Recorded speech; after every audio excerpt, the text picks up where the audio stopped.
दोस्तों, बहुत समय पहले की बात है। एक गरीब किसान था। उसकी एक बेटी थी। बेटी का नाम प्रेमलता था। वह बहुत सुंदर थी।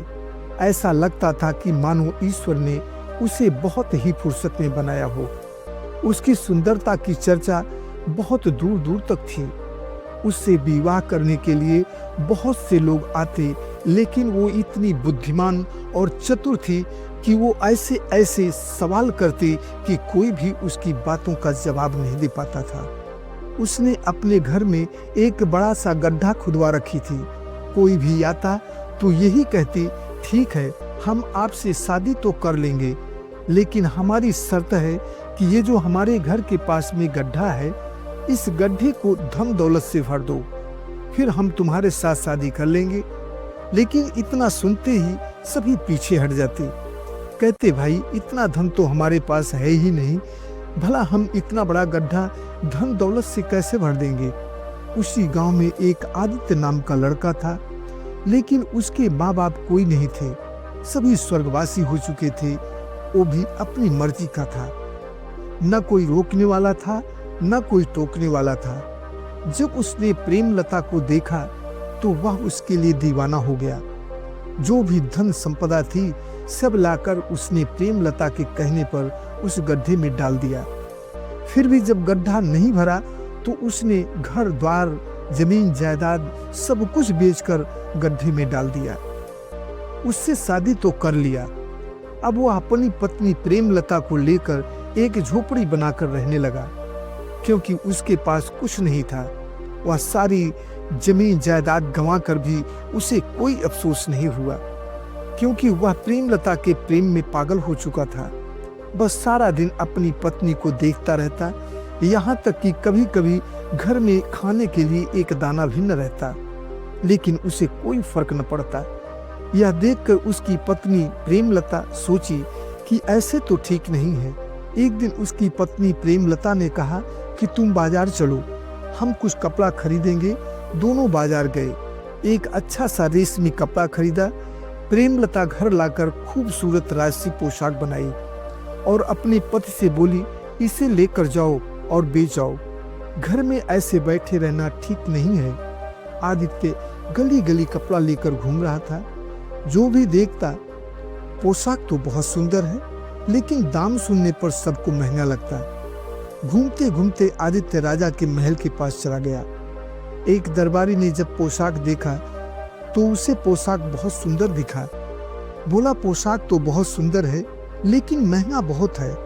यदि तुम ये पोशाक महाराज को दिखाओ तो तुम्हें वो मनचाहा दाम दे सकते हैं। दरबारी आदित्य को राजा के पास ले गया। राजा ने पोशाक देखा तो राजा को पोशाक बहुत सुंदर लगा। राजा ने कहा कि ये पोशाक कहाँ से लाए हो? आदित्य ने कहा, महाराज, ये पोशाक मेरी पत्नी ने बनाया है। राजा पहले भी प्रेमलता की सुंदरता की चर्चा सुन चुका था। राजा ने जब इतना सुना तो उसकी नीयत खराब हो गई। राजा ने तुरंत उसे बंदी बनाकर कैद करवा लिया। अब तो आदित्य परेशान हो गया। राजा ने एक नौकरानी को बुलाया और कहा कि तू प्रेमलता के घर जा और उसकी पत्नी को यहाँ लेकर आ। अगर प्रेमलता को महल लेकर नहीं आई तो याद रख, मैं तुझे इस राज्य से निकाल दूंगा। नौकरानी प्रेमलता के घर जाकर झूठ बोली। कहा, तेरा पति आज कपड़ा बेचने गया था, लेकिन राजा का एक हाथी पागल हो गया है। दुर्भाग्यवश तेरे पति को सूंड से पकड़कर हाथी अपने पैरों तले कुचल दिया। वो बहुत बुरी तरह घायल तड़प रहा है, व्याकुल होकर तुझे याद कर रहा है। तुझे साथ लाने को राजा ने हमें भेजा है। तू जल्दी से हमारे साथ चल। प्रेमलता समझ नहीं पाई। प्रेमलता रोते हुए नौकरानी के साथ महल के लिए चल पड़ी। नौकरानी प्रेमलता को लेकर जैसे ही महल पहुंची, राजा उसे पकड़कर महल के एक कमरे में बंद करवा दिया। अब प्रेमलता सारा माजरा समझ गई कि ये नौकरानी झूठ बोलकर हमें यहाँ तक ले आई। प्रेमलता बंद कमरे में अनजाने भय से बहुत डर रही थी। उधर राजा आदित्य को कुछ धन देकर छोड़ दिया। आदित्य जब घर पहुंचा तो देखता है कि प्रेमलता घर पर है ही नहीं, तो वह बहुत घबरा गया। वह बहुत खोजा लेकिन उसे कहीं पता न लगा। वह उसकी याद में पागल सा हो गया। उधर राजा प्रेमलता से बोला, प्रेमलता, मैं तुझे अपनी रानी बनाना चाहता हूँ, तू मुझसे विवाह कर। प्रेमलता क्या करे, मजबूर थी। उसने कहा, महाराज, हमें कुछ समय चाहिए और हमें खुशी है कि आप इस दासी को रानी बनाना चाहते हैं। इससे बढ़कर हमारे लिए खुशी की बात क्या हो सकती है। लेकिन महाराज, मेरी प्रतिज्ञा है कि मैं 4 महीने तक किसी भी मर्द की नहीं हो सकती। इस बीच मैं सिर्फ दीन दुखियों को दान पुण्य करूंगी और ब्राह्मणों को भोजन कराऊंगी। इसलिए मेरा अखंड व्रत पूरा होने दीजिए, उसके बाद मैं आपकी रानी बन जाऊंगी। राजा बहुत खुश हुआ और मान लिया। अब प्रेमलता बड़े सुकून से रहकर वहां से निकलने का उपाय सोचने लगी। राजा ने उसके लिए दासी, नौकरानी, बहुत सारा धन रखवा दिए। बोले, जितना मर्जी तुम दान करो। प्रेमलता रहने लगी। उसने उसी दासियों में से एक दासी को अपनी तरफ मिला लिया और उसके हाथ एक चिट्ठी आदित्य को भिजवाई। बोली, बहन, तुम ये चिट्ठी मेरे पति आदित्य तक पहुंचा दो। उसमें लिखी थी कि कल तुम रात के 12 बजे महल के पीछे मिलना। हम ये राज्य छोड़कर यहाँ से हमेशा हमेशा के लिए कहीं दूर चले जाएंगे। लेकिन ये बात वहाँ पहरा दे रहे पहरेदार को पता लग गई। पहरेदार ने ऐन मौके पर पहले से ही छुप कर बैठा था। प्रेमलता एक घोड़े पर बैठी और आदित्य को दूसरे घोड़े पर बैठने को इशारा करके अपने घोड़े को एड़ लगाई। घोड़ा भाग लिया, लेकिन आदित्य घोड़े पर बैठने ही जा रहा था कि इतने में पीछे से पहरेदार ने उसे धकेल कर खुद घोड़े पर बैठ लिया। प्रेमलता आगे निकल गई। सोच रही थी कि पीछे मेरा पति आदित्य आ रहा है। बहुत दूर चली गई, तब तक सुबह होने वाली थी।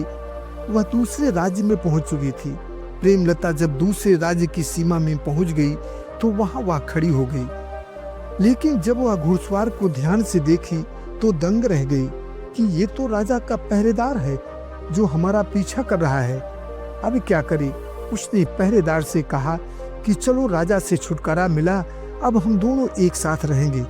ऐसी बातें करते चले जा रहे थे। प्रेमलता बहुत बुद्धिमान व चतुर थी ही। उसने देखा कि दूर दूर तक कहीं गांव नजर नहीं आ रहा था।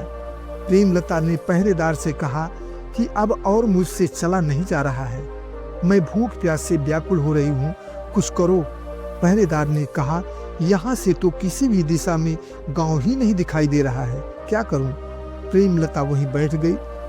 उसने कहा, तुम इस पेड़ पर चढ़कर ऊंचाई से देखो कि किस दिशा में गांव नजदीक है, ताकि हम उसी दिशा में चलें और जल्दी पहुंचें। पहरेदार झट से पेड़ पर चढ़ने लगा। वह पहरेदार काफी ऊंचाई पर जब चला गया तब प्रेमलता उसी की तलवार से उसके घोड़े के पैर को जख्मी कर दिया और खुद अपने घोड़े पर सवार हुई और अपने घोड़े को भगा दिया और पेड़ पर चढ़ा पहरेदार देखता ही रह गया। प्रेमलता अपने घोड़े को सरपट भगाए चली जा रही थी। तभी एक जंगल में 2 शिकारी शिकार करने जंगल में घूम रहे थे। उन्होंने देखा कि एक सुंदरी घोड़े पर सवार बहुत तेजी से जा रही है। दोनों शिकारी उसके पीछे अपना घोड़ा लगा लिए। काफी दूर जाने पर एक शिकारी प्रेमलता के आगे जाकर प्रेमलता का रास्ता रोक लिया। दोनों घुड़सवार शिकारी जब पहुंच गए तो प्रेमलता समझ गई कि मैं फिर धोखे में फंस गई। दोनों आपस में झगड़ने लगे। प्रेमलता ने कहा, आप दोनों बहुत सुंदर हो, मैं अपने लिए वर ही खोजने निकली हूँ, लेकिन समस्या ये है कि मैं किसे वरण करूँ। फिर भी जो बल बुद्धि में बड़ा होगा मैं उसी को अपना पति के रूप में स्वीकार करूंगी। मैं अपने हाथ की अंगूठी इस कुएं में फेंक रही हूँ, जो पहले लाकर हमें देगा मैं उसी का वरण करूंगी। दोनों शिकारी बिना कुछ सोचे समझे बोले, हमें तुम्हारी शर्त मंजूर है। दोनों झट से कपड़ा उतार कुएं में कूद गए। चतुर प्रेमलता ने झट से उन्हीं की तलवार से उनके घोड़े की गर्दन काट दी और वहां से भाग चली। जब काफी देर के बाद दोनों ऊपर आए तो देखते हैं कि शिकार वहां से गायब है। प्रेमलता भागते भागते थक गई थी। भूख प्यास से व्याकुल गला सूख रहा था। एक कुएं में कुछ पनिहारिन पानी भर रही थी। उनसे पानी मांगकर उसने पानी पिया। एक वृक्ष के नीचे बैठी सोच रही है और मन ही मन कह रही है कि हे ईश्वर, यहाँ तक तो आपने हमें बचा लाया, अब इसके बाद हमारा क्या होगा। हताश निराश सोच रही है कि मेरा पति आदित्य कहाँ और कैसे होगा। हे ईश्वर, मुझे उससे मिलवा दो। यही हाथ जोड़कर भगवान से प्रार्थना कर रही है। तभी देखती है कि एक खुले मैदान में बहुत से लोग इकट्ठे हुए हैं। उन लोगों का इकट्ठा होने की वजह थी कि वहां का राजा की मौत हो चुकी थी। नए राजा की नियुक्ति के लिए वहां की परंपरा थी, एक राजसी हाथी के सूंड में गंगा जल से भरा कलश पकड़ा दिया जाता था। हाथी जिसके सिर पर कलश का जल उड़ेल देती, राज्य की जनता उसे राज्य का राजा मान लेती थी। ठीक उसी समय जैसे ही प्रेमलता मैदान में पहुंची, हाथी उसी के सिर पर कलश का जल उड़ेल देती है। सभी जनता प्रेमलता को राजा मानकर उसकी जय जयकार करने लगी। प्रेमलता का राज्याभिषेक हुआ। प्रेमलता उस राज्य की राजा बन प्रजा की सेवा करने लगी।